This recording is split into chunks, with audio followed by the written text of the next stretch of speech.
नमस्कार दोस्तों, क्या आपके साथ कभी ऐसा हुआ है कि आपका मन परेशान हो और अपने घर के मंदिर में या कहीं भी भगवान की प्रतिमा देखते ही आपकी आंखों में आंसू भर आए हों, गला रुंध गया हो।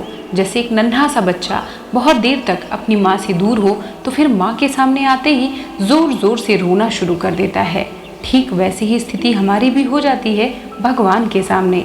उस समय हम उनसे कहना तो बहुत कुछ चाहते हैं, पर शब्द मुंह से निकलते ही नहीं। हम केवल अपनी भावनाएं ही उनके चरणों में अर्पित कर पाते हैं।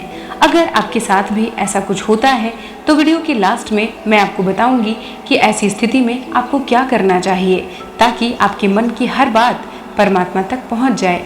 दोस्तों, हम हर समय अपने जीवन में कुछ ना कुछ पाने के लिए, जीवन को बेहतर बनाने के लिए लगातार मेहनत करते रहते हैं, और जब हमारे प्रयासों में हमें उतनी सफलता नहीं मिलती जितना हमें चाहिए होती है, तो कभी हम भगवान को कोसते हैं तो कभी उनसे विनती करते हैं कि हे प्रभु हमें ये दे दो, हे प्रभु हमें वो दे दो। और इतना ही नहीं, भगवान को रिश्वत भी देते हैं कि अगर आपने हमें ये चीज़ दे दी तो मैं आपको फला चीज़ चढ़ाऊंगा। यानी हम उनसे एक डील करते हैं। क्या आप भी ऐसा कुछ करते हैं दोस्तों? तो कमेंट सेक्शन में ज़रूर शेयर करें।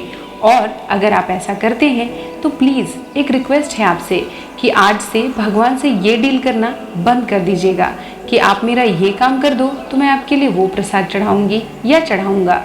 समझिए क्यों। दोस्तों, बच्चे अपने पेरेंट्स से चॉकलेट, टॉफ़ी जैसी तमाम चीज़ों को दिलाने के लिए ज़िद करते हैं, रोते हैं, पर उन्हें ये नहीं पता होता कि माँ बाप के पास जो कुछ भी संपत्ति है वो बच्चों की ही तो है।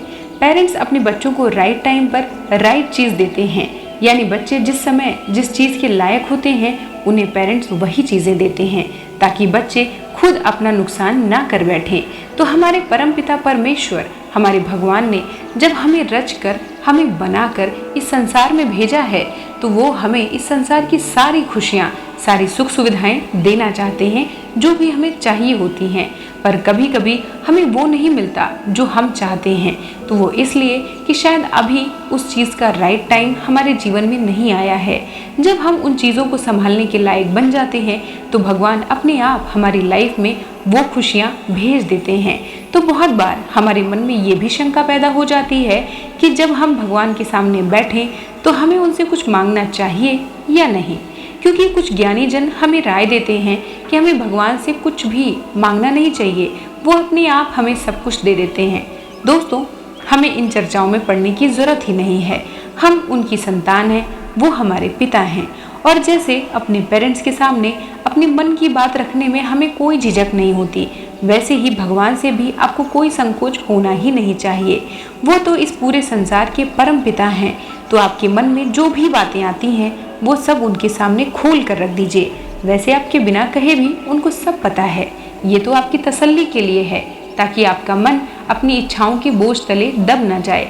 लेकिन जब भी अपने मन की बातें भगवान से कहें तो एक लाइन और जोड़ दीजिए कि अगर आपको ठीक लगे तो, यानी हे प्रभु मैं अपने जीवन में ये चीज़ पाना चाहता हूँ।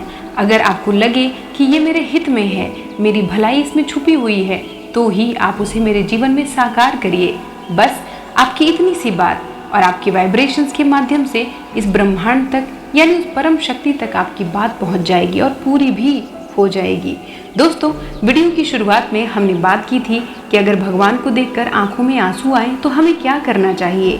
तो दोस्तों, आपको तो खुश होना चाहिए कि आप वो सौभाग्यशाली इंसान हैं जिसे परमात्मा ने अपने प्यारे बच्चे के रूप में चुना है।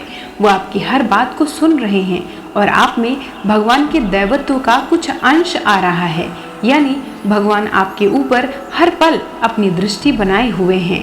आपके जीवन में अब दुखों का अंत और सौभाग्य का प्रारंभ होने वाला है, क्योंकि जिसके सिर पर खुद भगवान का हाथ होता है, यानी पूरा ब्रह्मांड जिसे आशीर्वाद देने को तैयार है, उसका जीवन अब कैसा होने वाला है, यानी चमत्कारों से भरे जीवन की शुरुआत।